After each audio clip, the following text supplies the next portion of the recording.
At 7:30, we got Louisville, who was 8-5, traveling to Georgia Tech, who went 5-7 last year. Louisville favored by 8 points on ESPN. Malik Cunningham for Louisville went 136-218, threw for 1,568 yards. Jashard Jordan had 142 carries for 815 yards and 4 touchdowns on the ground. And Tyler Hudson had 69 catches for 1,034 yards and 2 touchdowns.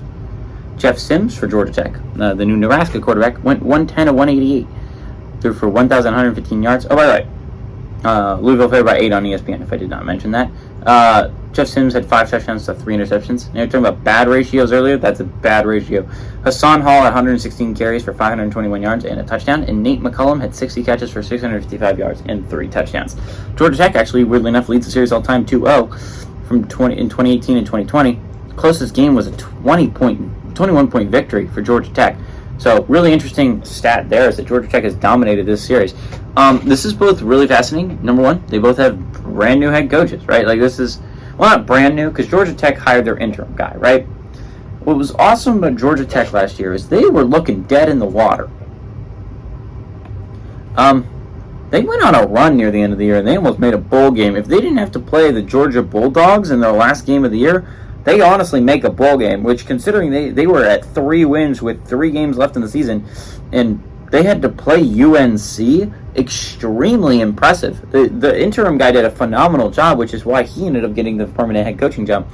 Louisville, on the other hand, is really interesting because Louisville fires their guy, and they get Jeff Brom. Well, actually, not fired. So Luke Fickell, this is a complicated situation. Luke Fickell goes to Wisconsin, right? He gets the Wisconsin job. Cincinnati needs a new guy, so they hire Louisville's guy to come over, and Louisville hires Purdue's guy, Jeff Brom, to come down. So it was just a big cycle of stealing other people's coaches. But anyways, Louisville gets Jeff Brom. He's coaching for his alma mater, but this is going to be Louisville's first game without Malik Cunningham in a long time, right?